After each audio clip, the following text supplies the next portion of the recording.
Okay, so this is going to be a long one.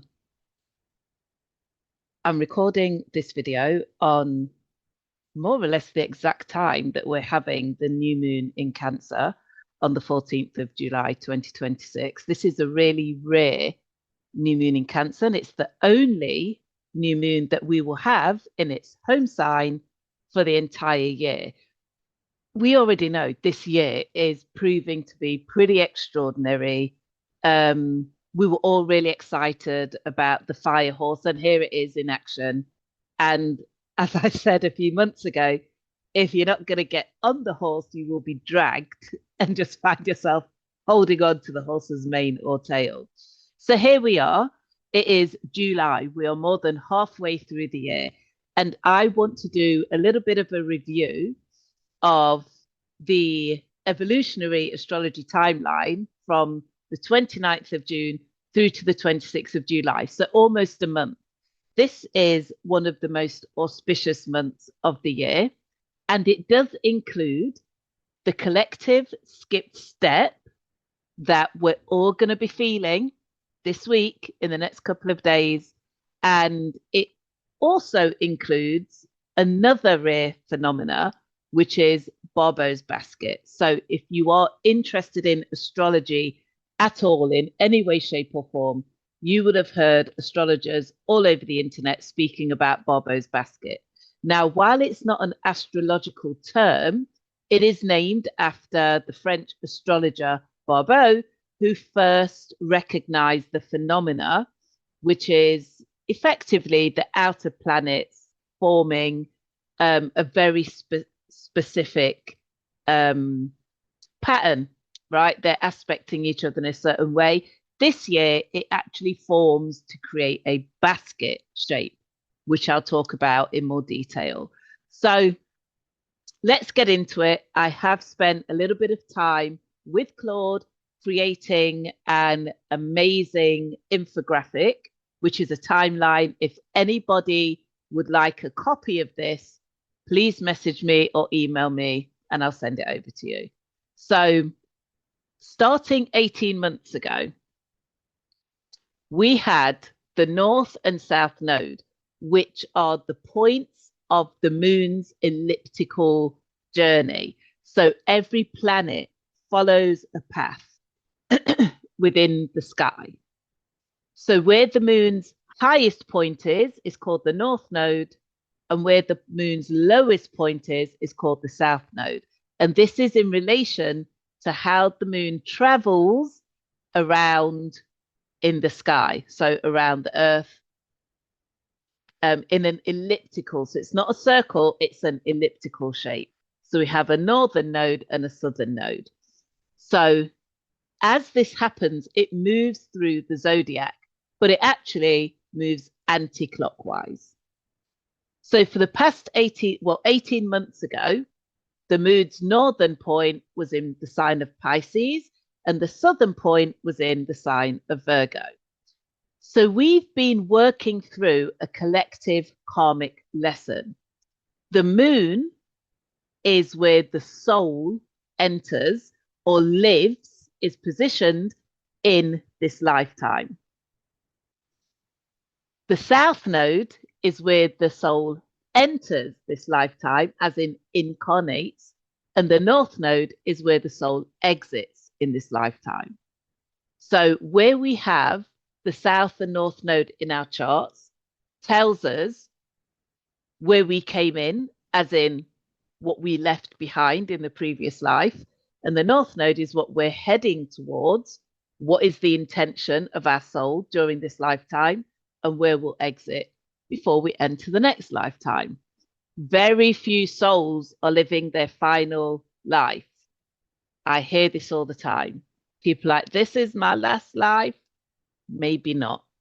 But anyway, over the next 3 weeks, we are going to be tying up, concluding this nodal axis of Pisces and Virgo. We are closing out that 18-month cycle, and the nodes will enter the new signs Aquarius, and Leo. So just to review what has happened over the last 18 months, we got a new president coming into the United States, a new prime minister in the UK. We all, as a collective, experienced wanting to move more towards spirituality, collective healing. We all felt the pain of systems being picked apart. We all experienced the pain of feeling fragmented, as though the systems that we'd come to rely on, Virgo rule systems, were being displaced and crumbled and broken up. And as a result, we all wanted to shift towards collective healing. So if you imagine, we've had 18 months as the collective, as humanity on Earth, as a group of souls, because we don't include NPCs in this, we include souls, which are human souls. We have all been sensing, feeling, getting quite uncomfortable with perfectionism, with financial systems, with the need to have things in order, organized, and just so that we can live in a way that feels comfortable. The South Node is always about being comfortable. The North Node is always about stepping outside of your comfort zone. So we are 3 weeks out of concluding this 18-month cycle of systems being fragmentized might be a new word, of being fragmented. It is Mercury retrograde, so my communication, I'm trying to be really careful, and moving into collective healing, into the temple, into those hidden spaces that allow us to really connect with our spirituality collectively. And we also, in the last 18 months, had the huge shift of Neptune moving into Aries, so starting a brand new cycle for the first time in hundreds of years, and Saturn for the first time in 30 years moving into Aries with it. So we are definitely moving into a new era, new times. And this almost 30-day period of the 29th of June to the 26th of July is preparing us for that. So on the 29th of June, Mercury stationed retrograde in the sign of Cancer. We had just got to the point where Jupiter was tying up its exalted 12-month journey through the sign of Cancer. Now, Jupiter, the planet of expansion, of global beliefs, of education, law systems, was moving through Cancer for 12 months, for a whole year, and exalting all of those ideas for us. So a lot of people would have noticed that maybe property prices went up, that education systems were being highlighted and in the aim of them being exalted, legal systems. So you may personally have had lawsuits going on. You may have had to move home or sell a home or had home improvements that were pretty expensive.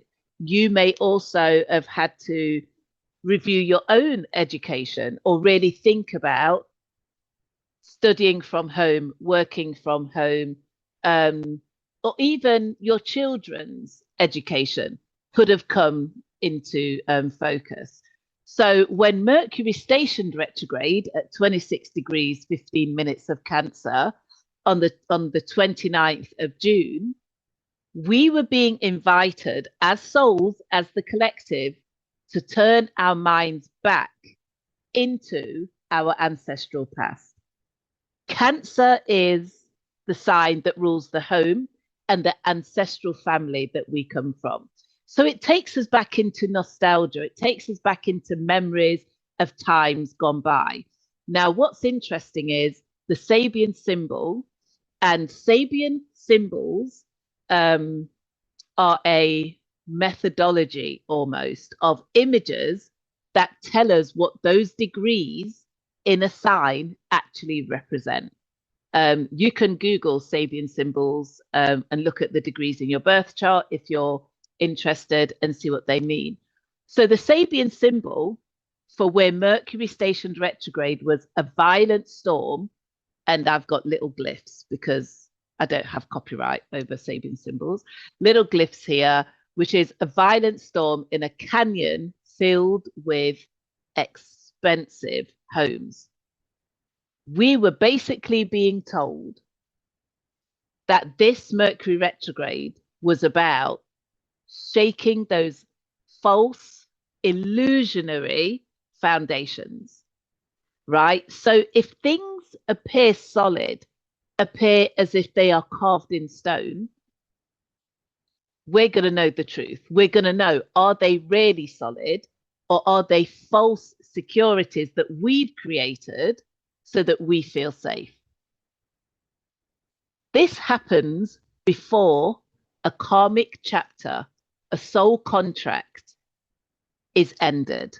The soul has to go back in its mind, go back in time to those feelings, those experiences, like go back to thinking about where there is unfinished business. So a great example is you might be dealing with a family home that always felt safe as a child. It's that family home that you thought would always be there. And I know this is happening because I've spoken to clients, but we're in a season where that family home is about to leave the family. It's either going to be sold, maybe it's going to be knocked down, maybe it's going to be passed on to somebody that isn't actually family. We're in that season. So the things that seemed like they were carved in stone, that they would last forever, they're being affected by this violent storm in the canyon that is filled with expensive homes. No more illusions. The truth is that Mercury stationing retrograde in Cancer was about us going back or coming back to ourselves. The only safety that we have is in the home, which is in our hearts. We are responsible for our safety. Safety does not come from a physical property. Safety does not come from a home, a car, other people. It's internal.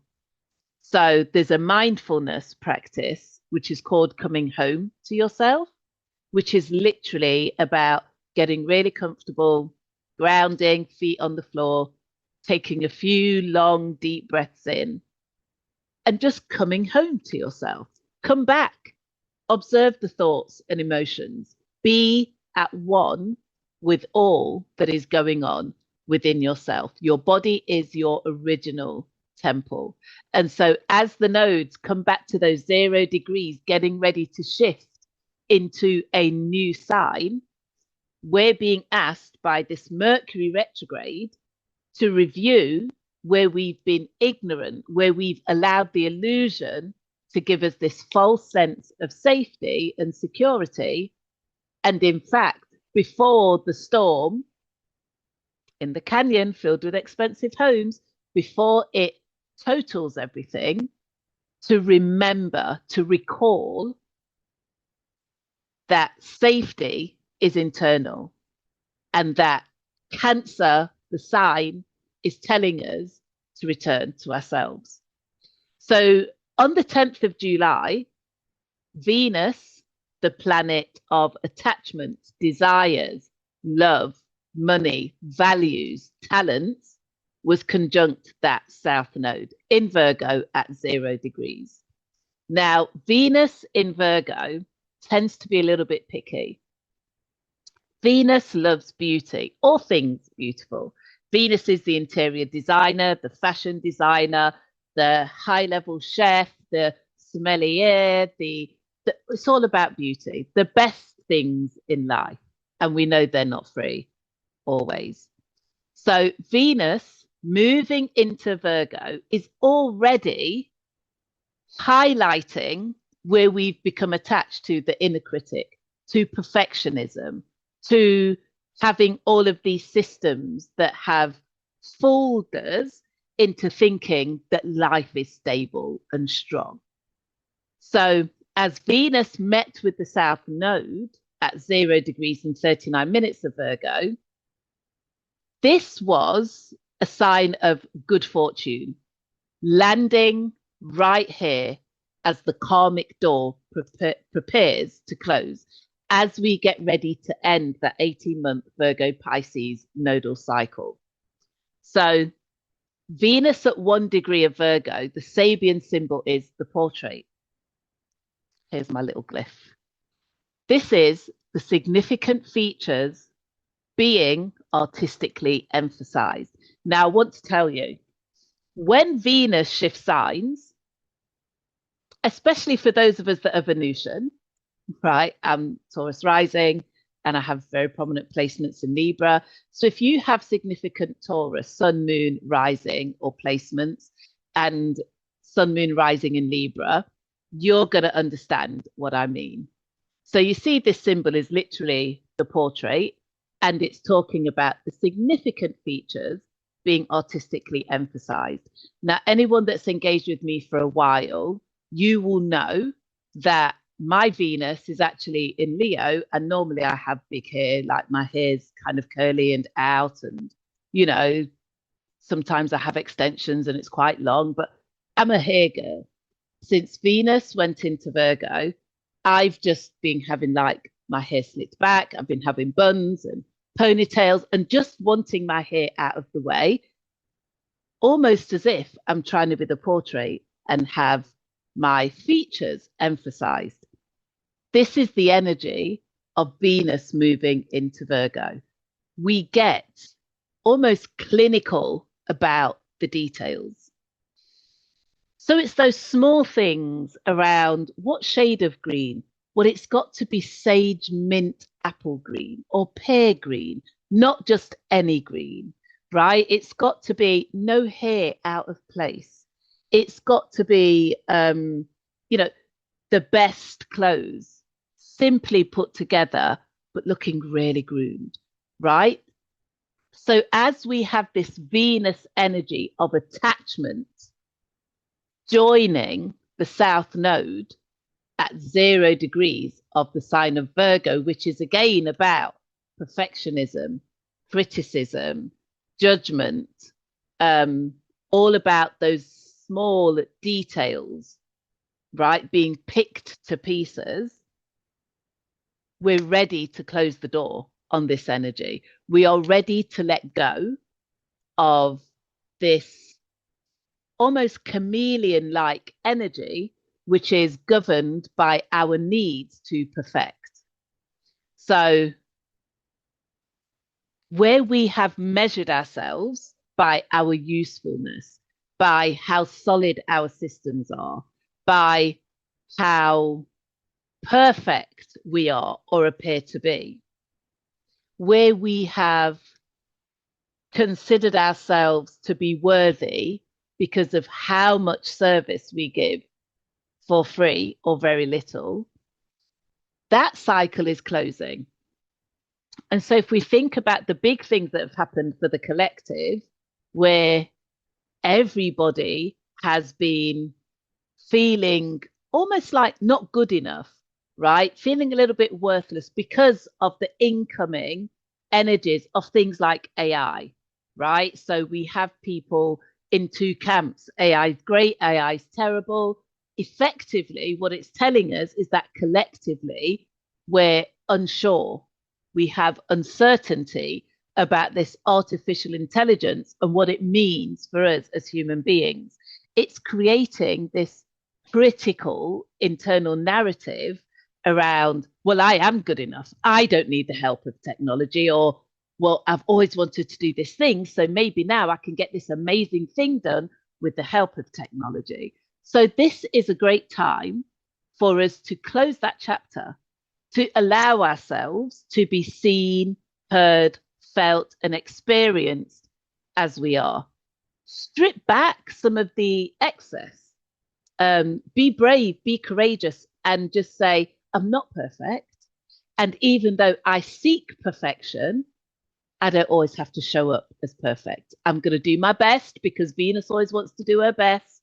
She wants to show up ultra feminine and beautiful and with all of these attributes on display. But being in Virgo, Virgo is asking us to perfect it all. So allowing yourself to show up, to be who you are, and to be in receipt, to get into receiving mode, being in receipt of all that you deserve and all that you are worthy of, Venus's values, is what we're being asked to do right now. And as this karmic door closes on that karmic cycle of that fragmentation, those systems, that perfectionism, that inner critic, we are all being asked to let go of those attachments, release those into the ether. Take a deep breath, come home to yourself and settle into the idea that you are perfectly made as you are and you are fit for purpose. So on the 12th of July, you may have felt as though your thoughts were a little bit frazzled, right? So this was Saturday. No, Sunday. Mercury was cazimi, which simply means a planet combines with the sun. The sun burns off the excess, the stuff we no longer need, the stuff that no longer serves us. And for a lot of us, that could have felt like an emotional day. It could have felt like an overthinking day. It could have felt like a day where you felt a little bit abandoned by your loved ones or your family. You may have felt the gap between you and, you know, the people that you care about. And so emotionally, you may have felt unsafe for a moment. This is the mid-retrograde rebirth point. When Mercury is cazimi, and this happens several times throughout the year because Mercury is a fast-moving personal planet, what happens is the sun refines that Mercury element in your life. It refines your ability to recall information. It refines your ability to see past where you're ignorant. It reveals to you the truth of the matter. Mercury loves to share the truth, whether we like it or not. So the Sabian symbol for this is the prima donna's voice, the note held. Here's my little glyph. So it's as if you use the tuning fork, hit a note, and now it's reverberating throughout your entire life. So whatever the truth is that landed for you on Sunday, don't push it away. Sit with it. Don't overanalyze it. Sit with it. Do not add to it. Sit with it. Don't let it take you on a journey. Observe it. This is that rebirth point. It's so important that we allow ourselves to receive that truth note, let it reverberate through our entire being, stand on it when it reaches the soles of your feet, and just know that this is the point at which you get to review all of the things going on in your life so that when Mercury does station direct, does move forward, you're able to move forward in the fullness of the truth that is here to serve you. So at this halfway or midway point,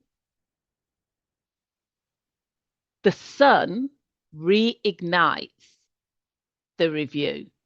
So when Mercury is coming into retrograde, it starts to whittle down the idea of what it is that you want to review. At some points, that can kind of drift a little bit and you can get a little bit lost and other things come in. At this midpoint, the sun reignites what is here for review. So if something you were working on peaked and then seemed to dwindle, it's going to peak again on Sunday. Come even today, as we have the new moon in Cancer, which I'm going to speak about in a second, it will reignite. And this is your opportunity to get really deep into whatever has been revealed for you. Stay with it, no matter how difficult or challenging it is, but also take it on board. Don't dismiss it. Don't allow yourself to go back to the old habits and patterns, as uncomfortable or unfamiliar as this may be. This is your job right now to review whatever is being pulled up. And again, it could be around family, ancestral patterns, home life, chosen family, any of these themes that are very Cancer. So today it's the beginning, it's the new phase, the dark phase of the moon. The new moon's in Cancer, it's at almost 22 degrees, and it is sitting conjunct Mercury, where it is retrograde in Cancer. It doesn't get more auspicious than this. This is, the ancients would have said, this is a message from the gods. Mercury is the messenger sign. It brings messages from wherever they need to come from to land in your lap. This time, that message is landing in your home, in your family. It's landing in your heart. It's landing where you need to pay the most attention right now. And the sign, the Sabian symbol for this new moon in Cancer, is a woman awaiting a sailboat. This is very specific. A client comes to mind immediately who has very strong placements in Cancer, who is a sailor and is about to remember her sailing practice. You know who you are. This is not an accident. You are being asked collectively and individually, because depending on where Cancer lands in your chart, this is a direct message for you coming into your home. So if you're Cancer sun, it's about where you show up, how you show up. If you're Cancer moon, it's talking about how you nurture, nourish, and are loved in the world. If you're Cancer rising, it's about how you create emotional safety and how you move through life with that. So I came but to remember. Our whole journey as souls in this life is all about remembering. So a new moon in Cancer, first of all, the moon rules Cancer. It's completely dark. There's nothing to see, but it's completely fertile. Seeds grow in the dark. So while Mercury is retrograde, if you have done the work based on what came into you on the 12th, what was that note, that truth that reverberated, take some time and meditate on this, right? It's not necessarily going to come to you straight away if you weren't looking for it. But today you will recall that. Take that seed and sow it into this new moon fertile energy. It's not a moon to manifest. Do not start writing down, I want a new house, a new car, a new family, a new whatever. It's a sign to make a wish. A wish is a seed. I wish for world peace. I wish for happiness. I wish for a family filled with love. I wish for a home that protects many. Make a wish on this new moon, and let the universe deliver all that it has in store for you. So stand still, be still, come home to yourself today, do a water ritual, go to the beach if you're lucky enough to live near the beach, you know who you are. Drink some herbal teas, take a longer shower, run a hot bubble bath. Spend some time with and around water today and allow it to clarify, give you that note, and allow you to begin that flow into reviewing what no longer serves you so that you're ready to move forward at the right time. So this is not that manifesting energy, it isn't that launching energy, it's remembrance. This is a time to reflect, remember, and bring forth that seed that you would like to sow in this fertile energy. Now, This week, it's going to get a little bit erratic. Remember the storm in the canyon with the expensive houses? It's going to be animated over the next few days. So we have a mutable collective skip step. If you have downloaded the purpose code, then, or you did the challenge, then you are familiar with the skip step. Let me tell you what the skip step is. The skip step is something that the soul tries to skip over in this lifetime on its way to its destined point, the North Node. When we have a skip step, we find ourselves in a loop because as souls, we have to work through. There's a reason why there are 12 signs in the zodiac and it's circular because we circle the zodiac in 12-year increments, right? It's like a clock. We have to go around. A clock doesn't skip an hour or a minute.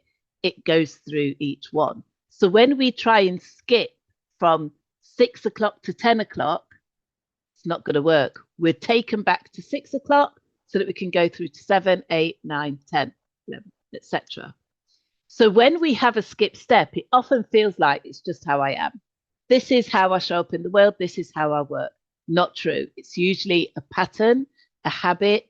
It's karmic energy that has built up because we do it so much. Why do we skip steps? Because they usually require the shadow work, the depth work, the deeper healing, the challenging things that we're afraid of. So think of your skip step as highlighting a fear that you have in this lifetime. Now, the way that a skip step is formulated, that is showing up right now in the sky as forming with a Uranus skip step. So Uranus, the planet of disruption, high energy, high octave of Mercury, which is currently retrograde in Cancer. The higher octave means like the exalted, elevated version, is in the sign of Gemini, and it is squaring the North and South node in the sky right now in Virgo and Pisces. Uranus and Gemini is the skip step. So while we are experiencing the comfort of being overly critical, perfectionism, looking at all these amazing systems in my life that work for me, but don't really. While we're sitting in the comfort of that and feeling that begin to fragment, feeling the criticism getting a bit too much, feeling the perfectionism not quite landing, we are all being pushed towards that collective spiritual healing. But here's the skip step. We can't go straight from the Virgo fragmented comfort, discomfort, or comfortably uncomfortable into that Piscean healing spiritual cave. We've got to work, and the nodes work backwards. We've got to work through Uranus in Gemini. We've got to go through the mind. We've got to go through and understand, what are these disruptive thoughts? What are these ideas that have been planted in my mind? What are these stories in my mind that I've been following? Where am I mindless? Where am I operating on autopilot? Where am I overthinking, overanalyzing? Where am I trying to skip the mental work, the mindfulness work, just to get straight into healing? There is divine order and timing in everything. And Uranus squaring the nodes right now as they prepare to shift sign is all a part of this karmic closure. So Uranus is disruptive. Uranus breaks things apart. Uranus separates ideas. Uranus creates that rebellious freedom. But more importantly, Uranus is the planet that holds the memory of traumas. Now put that into the sign of Gemini. We are talking about doing our work of addressing, accepting, and acknowledging our traumas and the work we need to do around neutralizing them, because we don't get rid of them, so that they no longer control us.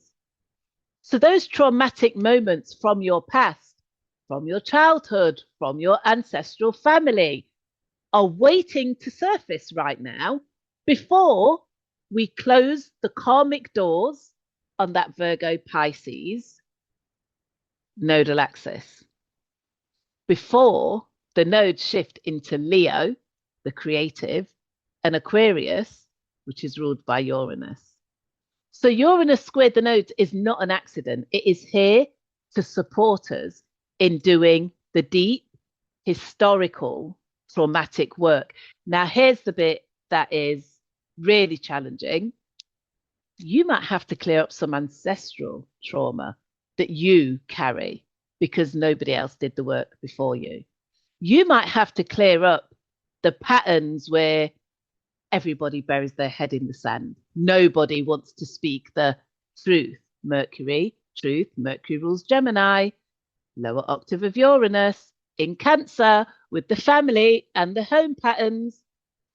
You might have to be the one that learns how to communicate effectively to prevent further trauma. You might have to be the one that tells the family story in the kindest, most compassionate way so that everybody is free to move into their Piscean healing. So this square, this collective mutable skip step, because it's with the mutable signs of Virgo, Pisces, Gemini, and affecting Sag, which is opposing Uranus. Pay attention. If you don't know, download the Purpose Code app. You'll figure out where your mutable signs are positioned. This time, and it's a small window. So this week, starting today, you might want to start journaling around this. You might want to invite people into conversations. You might want to meditate on that family story, that ancestral pattern that you're aware of that nobody else seems to be, that way of doing things that you inherited from your mum, Cancer, new moon, mum, or the women in your family, your grandmother, like whoever. Now is that final window. It's an opportune moment in time. And when that window or door closes, you're going to have to carry that pattern for another 19, 20 years. And in fact, this pattern will go on much longer because Uranus, which is the rebel, the freedom, it's the planet that breaks bonds, that ends soul contracts. It just clean, separate, gone. Won't be here in Gemini for another 84 years. The nodes in Virgo and Pisces will happen again in another 19 years. So maybe think back to the past 19, 20 years, what happened that you are now being freed from. You've got to be courageous. You've got to be brave. You've got to go and have those conversations, make those notes, end those contracts, terminate things. You are being given a get out of jail free card effectively, but only if you are ready, willing, and courageous enough to address this skip step. So while as a collective, we keep reaching for Pisces, we just want to get into the spirituality, it feels good, the healing, the oneness, while skipping the Gemini step because it's erratic, it's chaotic, it's drama, it's disruptive. It might break families apart. It might break relationships apart. It might separate you from your children. It's going to be redemption, recalibration, reset, and the ultimate freedom at the end of this if you allow yourself to go through that Uranus in Gemini midpoint. So while we are determined to just consume healing and spirituality, rather than do the mindfulness work, have the difficult conversations, break the contracts, end the silence, the marriage, the false securities, not wanting to sell the home and sign the papers to hand it over, whatever it is that you are avoiding, do your very best. Get support where you need it. If you need a reading, message me. I'll send you a link. If you want a consultation, whether it's psychic or astrology. But it's really important. And if this is bringing things up for you today and you feel emotional and tearful, it's not an accident and it's certainly not a coincidence.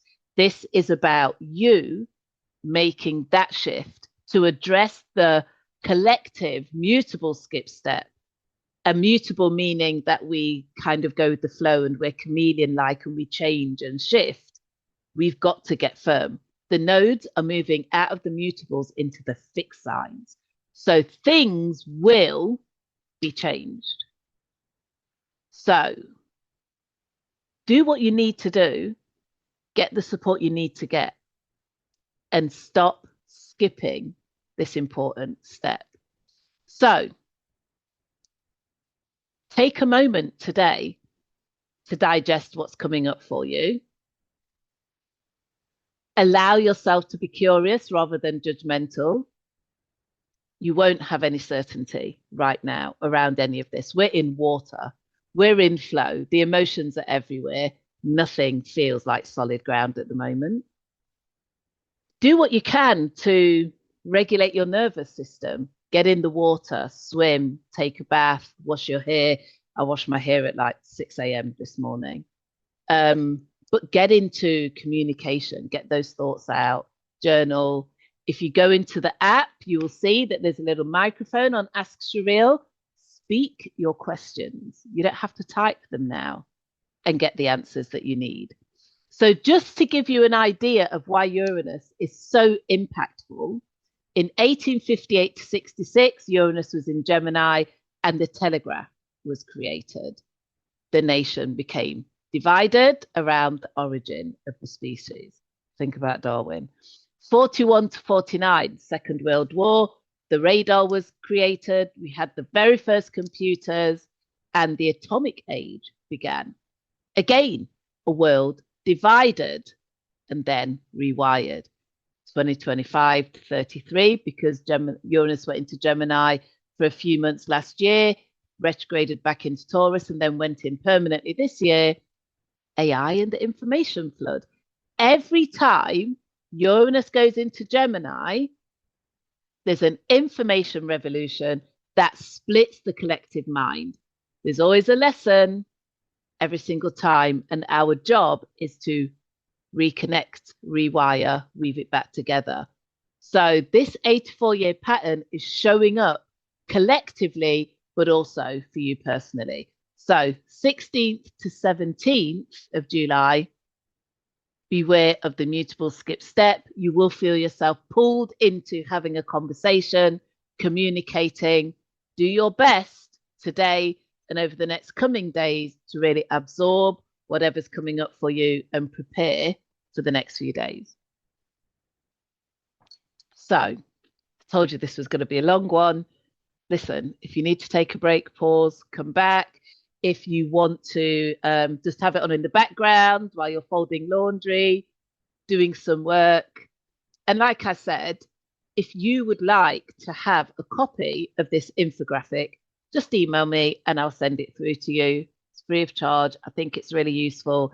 It helped me to formulate my thoughts around what's happening in July because it is a big month.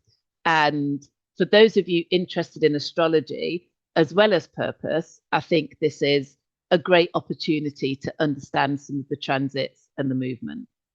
So I feel like a proper teacher now because I'm having a coffee while I'm teaching.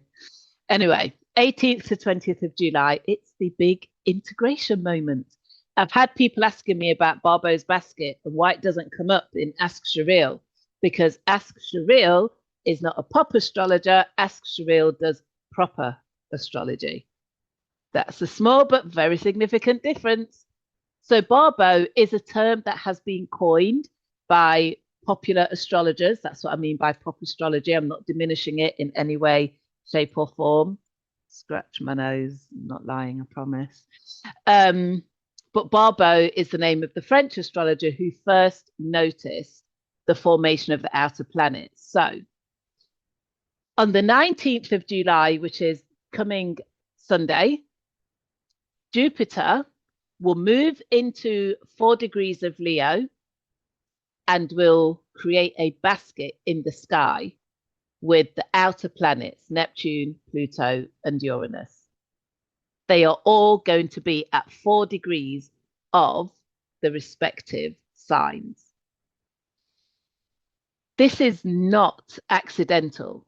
This is the formation, because we're talking about outer planets here, generational planets.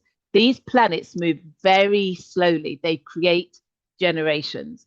If you've got into the app and looked for your purpose archetype, mine is the bridge, that is created by looking at where the outer planets are when you were born. Each generation comes into this lifetime with a collective purpose. If your collective purpose is, for example, Uranus in Gemini, let's say you were born 80 plus years ago, then part of what you came to do was rewire the collective mind. As this conjunction, this activation takes place in the sky, all of these planets are woven together by trines and sextiles. Now, without getting too technical, a trine is where things flow very easily. No blocks, no war, no fighting. And sextiles is a shorter version of where things just work very well together. Normally, when you have a trine and a sextile, it's all positive, it's all good. But we are talking about planets that are here to give our souls instruction on transformation, Pluto, illusion, dreams, and clarity, Neptune, disruption, freedom, rebellion, Uranus, expansion, growth, education, and the law, universal laws, Jupiter. So you can imagine that this energy flowing between them all is flowing without any problem. But it's not just bringing the good, it is bringing the challenges as well. And when we have a formation like this, the reason everybody's talking about it is because we are about to integrate all of the big lessons and learnings from the past 18 months with that nodal access and years before, because some of these planets take hundreds of years to move through signs.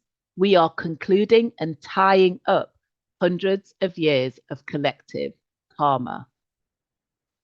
So just let that sit for a minute. These big outer planets, if we think of them as gods, they're in conversation, they're in agreement, trines and sextiles, about ending the karma, ending the cycles, and ushering in a new era, not an age, an era for humanity. So if you think about eras in terms of the 2000 years between, I don't know, the beginning of time and the Garden of Eden, and then, I don't know, Abraham and whatever was next, and then, you know, Jesus and now, right? That's just an example. Not everybody is a Christian or religious. But if you think about an era being hundreds and hundreds and hundreds of years, an age is different. So yes, we're in the age of Aquarius, but a new era literally feels like humanity putting certain things behind us. We no longer do these things. We no longer care about those things. We no longer are responding to these things, we're looking ahead to a new future, a new way of being, a new meaning around life. Industrial age, over with. We are now in the intelligence age. And that means intelligence as far as war, intelligence as far as relationships, intelligence as far as communication, intelligence as far as belief systems. We're now in the age of intelligence and communication. We don't have to worry about all of the industrial things that once drove life, like the railways and the first cars and all of these things. We are now moving into a new age into a new era, where whatever we do, whatever we look towards, it's going to be about a higher level of intelligence and communication. So Barbo's basket is going to integrate all of the learnings that these planets have overseen or witnessed over the past few hundred years. And bearing in mind that planets like Neptune, starting a new cycle in Aries, like Uranus, first time in Gemini in 84 years, Pluto, 200 and odd years since it was last in Aquarius. We are now looking at a new era for humanity. And all of those learnings are being integrated at once with Barbo's basket. So if we look at the Sabian symbols, Jupiter in Leo, rock formations at the edge of a precipice. I mean, can you get clearer than that, right? The rock formations, we always see rocks piled up for meditation symbols. So where we thought we had stability, it's kind of like back to the storm in the canyon. We're at the edge of a precipice. It's all about to fall down so that something new can be built. Not falling down so that we're all destroyed. We've got to almost like push over the edge so that we can start something fresh. Aquarius, a council of ancestors. So, when I said it's like all of the planets as if they're gods coming together and having this conversation, it is a council of ancestors. Think about Mercury retrograde and the moon today in Cancer, council of ancestors, right? So if the ancestors, if the monads, the higher souls, the oversouls, the gods, the ancient beings are coming together in agreement, what do you imagine they're asking of us or inviting us into? Neptune in Aries at 5 degrees, a triangle with wings. Looks a little bit like Yoda to me. But what I would say is that for Neptune, which is the planet of illusion and dreams and hidden things, it rules Pisces, which is closing a karmic cycle. A triangle with wings, this is Neptune, imagine, taking almost like a pyramid and allowing it to elevate. What have we learned from the ancients? What have we learned from having that three-sided conversation, communication aspect? What are we now ready to allow to elevate and to fly? And Uranus in Gemini is a radical magazine, electrifying the news, electrifying communication. It's radicalizing the idea of intelligence and communication. So as we begin to integrate these energies, we are all going to feel that shift over time into this new era of communication, new things that we're building, these conversations of the ancestral council ushering us in and inviting us into new ways of being. And what are we ready to let go and release and let it elevate as we move forward? So the same Uranus that was creating the skip step, the tripwire, is now trining and sextiling this basket. So it's disrupting what was once the idea of the mind, thought, communication, and intelligence, Gemini, and allowing us to shift into this new era of intelligence. So, if we allow ourselves to integrate all of the learning, all of the experiences of the collective over the past few hundred years, we can, rather than be divided, which we've seen so much of, we can begin to reunite, to rewire, to weave in the collective mind and move forward. And that doesn't mean the entirety of the collective. It might just be your collective. It might just be your community coming together, your family reconnecting. It might be your tribe reconnecting. It might be the community or the collective that you created locking in to move forward. This is a great time for people to start thinking about commune living, building communities, finding new innovative ways to intelligently create ways of living, of being, of coming together. If you haven't read The Ringing Cedars and you would like to, message me for PDF copy. So we get into the 20th of July and the spine locks. Jupiter will be exactly opposing Pluto. This is the Aquarius Leo axis, which is being highlighted as we prepare for the nodes to cross into Leo and Aquarius. So Jupiter at 4 degrees 26 Leo opposing Pluto at 4 degrees 26 Aquarius. Pluto's retrograde, Jupiter's moving direct. They are exact, precise. And that is the center of the basket, perfecting. So Jupiter is if like we're putting the handle on the basket, right? This is a perfection moment, as in an exact moment of opposition where Jupiter in Leo is saying, let's just grow and expand like wildfire. And Pluto in Aquarius retrograde is saying, yes, but let's be very careful about the innovation we create. Let's be really mindful about how we're going to transform in this way. Let's do a little bit of thinking and innovation before we go wild. An opposition is where we have two camps of thought that need to figure out how to come together to create what is actually needed. So collectively, we will have one group that is like, let's go wild with AI. Let's go crazy. Let's build empires of AI. And Pluto retrograde in Aquarius is like, well, let's really pay attention to how this is going to transform humanity, all of the communities. Let's be mindful of this innovation. Let's go back and really think about what happened the last time we were in this position 200 and odd years ago.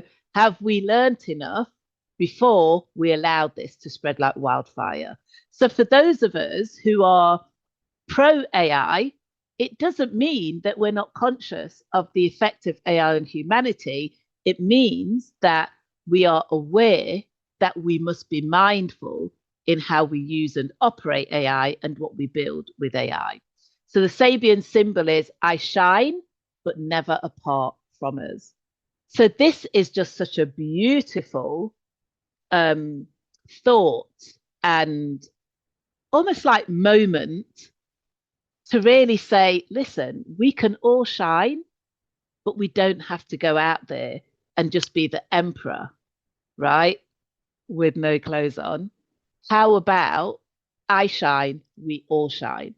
Let's get back to real communities, to real communes, to real collective energy, where as Jupiter moves through Leo, we have the collective shining.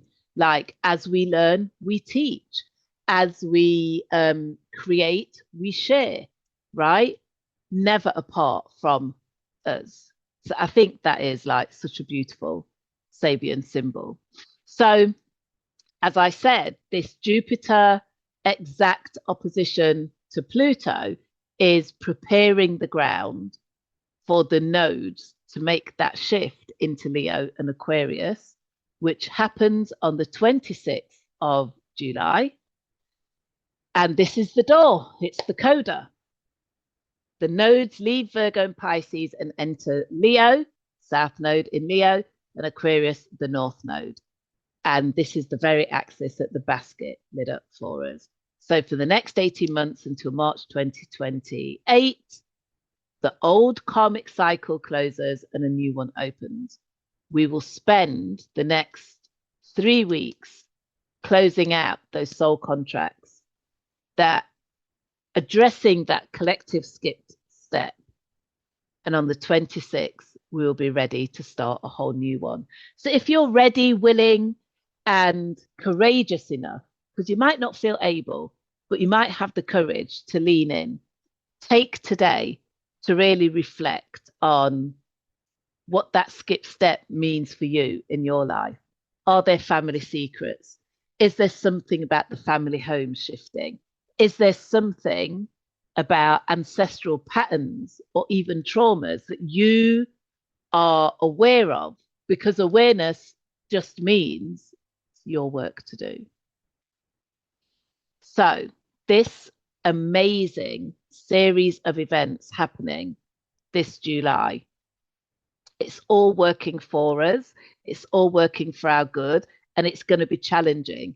And it's going to ask us to step up. It's going to ask us to be mindful. It's going to ask us to stop being nice, stop people pleasing, stop being this perfect, like inner critic. It's going to ask us to take the next steps. It's going to ask us to go deep into ancestral trauma and memory and show up ready and willing to end the patterns, close the karmic door, delete the soul ties, the soul contracts, and start again. Push the rocks over the precipice.